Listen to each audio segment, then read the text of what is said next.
Do livro Nosso Lar. 27ª parte. O trabalho, enfim. Nunca poderia imaginar o quadro que se desenhava agora aos meus olhos. Não era bem um hospital de sangue, nem um instituto de tratamento normal da saúde orgânica. Era uma série de câmaras vastas, ligadas entre si e repletas de verdadeiros despojos humanos. Singular vozerio pairava no ar. Gemidos, soluços, frases dolorosas pronunciadas a esmo.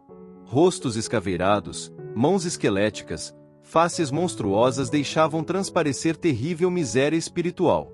Tão angustiosas foram minhas primeiras impressões que procurei os recursos da prece para não fraquejar. Tobias, imperturbável, chamou a velha servidora, que acudiu atenciosamente. Vejo poucos auxiliares, disse admirado. O que aconteceu? O ministro Flacos esclareceu a velhinha em tom respeitoso, determinou que a maioria acompanhasse os samaritanos, organização de espíritos benfeitores em nosso lar, para os serviços de hoje, nas regiões do umbral. Há que multiplicar energias, tornou ele sereno. Não temos tempo a perder. Irmão Tobias. Irmão Tobias. Por caridade! Gritou um ancião, gesticulando, agarrado ao leito, à maneira de louco. Estou a sufocar. Isto é 1000 vezes pior que a morte na terra. Socorro! Socorro! Quero sair, sair. Quero ar, muito ar. Tobias aproximou-se, examinou-o com atenção e perguntou: por que teria o Ribeiro piorado tanto? Experimentou uma crise de grandes proporções, explicou a serva, e o assistente Gonçalves esclareceu que a carga de pensamentos sombrios, emitidos pelos parentes encarnados, era a causa fundamental desse agravo de perturbação. Visto achar-se ainda muito fraco e sem ter acumulado força mental suficiente para desprender-se dos laços mais fortes do mundo, o pobre não tem resistido, como seria de desejar. Enquanto o generoso Tobias acariciava a fronte do enfermo, a serviçal prosseguia esclarecendo. Hoje, muito cedo, ele se ausentou sem consentimento nosso, a correr desabaladamente. Gritava que lhe exigiam a presença no lar, que não podia esquecer a esposa e os filhos chorosos, que era crueldade retê-la aqui, distante do lar. Lourenço e Hermes esforçaram-se por fazê-lo voltar ao leito, mas foi impossível. Deliberei, então, aplicar alguns passes de prostração. Subtraí-lhe as forças e a motilidade, em benefício dele mesmo. Fez muito bem, acentuou Tobias, pensativo. Vou pedir providências contra a atitude da família. É preciso que ela receba a maior bagagem de preocupações, para que nos deixe o Ribeiro em paz. Fixei o doente, procurando identificar-lhe a expressão íntima, verificando a legítima expressão de um dementado. Ele chamara Tobias como a criança que conhece o benfeitor, mas acusava profundo alheamento de quanto se dizia a seu respeito. Notando minha admiração, o novo orientador explicou. O pobrezinho permanece na fase de pesadelo, em que a alma pouco mais vê e ouve que as aflições próprias. O homem, meu caro, encontra na vida real o que amontoou para si mesmo. Nosso Ribeiro deixou-se empolgar por numerosas ilusões.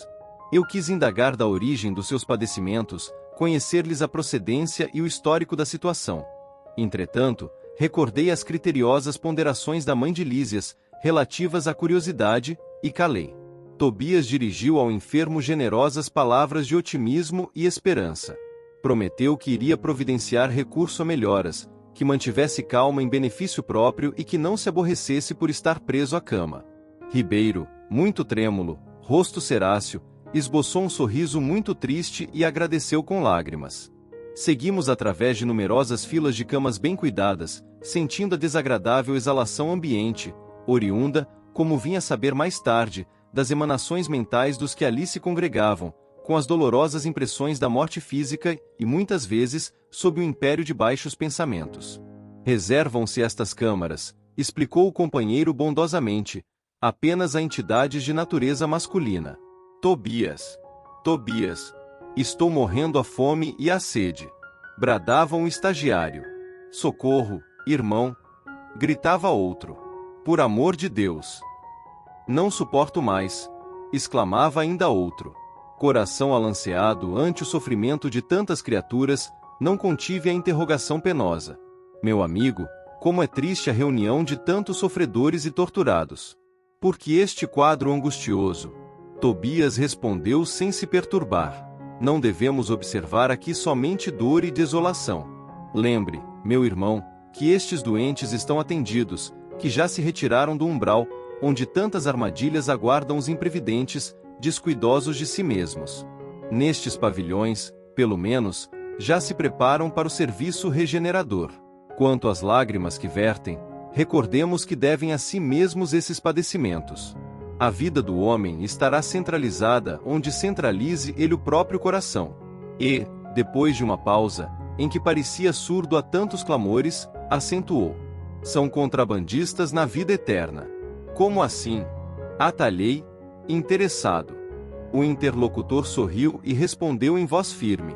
Acreditavam que as mercadorias propriamente terrestres teriam o mesmo valor nos planos do espírito. Supunham que o prazer criminoso, o poder do dinheiro, a revolta contra a lei e a imposição dos caprichos atravessariam as fronteiras do túmulo e vigorariam aqui também, oferecendo-lhes ensejos a disparates novos. Foram negociantes imprevidentes. Esqueceram de cambiar as posses materiais em créditos espirituais. Não aprenderam as mais simples operações de câmbio no mundo. Quando iam a Londres, trocavam contos de réis por libras esterlinas. Entretanto, nem com a certeza matemática da morte carnal se animaram a adquirir os valores da espiritualidade. Agora, que fazer? Temos os milionários das sensações físicas transformados em mendigos da alma. Realíssimo! Tobias não podia ser mais lógico. Meu novo instrutor, após distribuir conforto e esclarecimento a granel, conduziu-me a uma vasta câmara anexa, em forma de grande enfermaria, notificando: vejamos alguns dos infelizes semi-mortos. Narcisa, a servidora, acompanhava-nos, solícita. Abriu-se a porta, e quase cambaleei ante a surpresa angustiosa. 32 homens de semblante patibular permaneciam inertes em leitos muito baixos, evidenciando apenas leves movimentos de respiração. Fazendo gesto significativo com o indicador, Tobias esclareceu: estes sofredores padecem um sono mais pesado que outros de nossos irmãos ignorantes. Chamamos-lhes crentes negativos. Ao invés de aceitarem o Senhor, eram vassalos intransigentes do egoísmo. Ao invés de crerem na vida, no movimento, no trabalho, admitiam somente o nada, a imobilidade e a vitória do crime. Converteram a experiência humana em constante preparação para um grande sono, e como não tinham qualquer ideia do bem a serviço da coletividade, não há outro recurso senão dormir em longos anos, em pesadelos sinistros. Não conseguia externar meu espanto. Muito cuidadoso, Tobias começou a aplicar passes de fortalecimento, sob meus olhos atonitos. Fim da operação nos 2 primeiros, começaram ambos a expelir negra substância pela boca, espécie de vômito escuro e viscoso, com terríveis emanações cadavéricas. São fluidos venenosos que segregam, explicou Tobias, muito calmo. Narcisa fazia o possível por atender prontamente a tarefa de limpeza, mas debalde. Grande número deles deixava escapar a mesma substância negra e fétida. Foi então que, instintivamente, me agarrei aos petrechos de higiene e lancei-me ao trabalho com ardor. A servidora parecia contente com o auxílio humilde do novo irmão, ao passo que Tobias me dispensava olhares satisfeitos e agradecidos. O serviço continuou por todo o dia, custando-me abençoado suor, e nenhum amigo do mundo poderia avaliar a alegria sublime do médico que recomeçava a educação de si mesmo, na enfermagem rudimentar.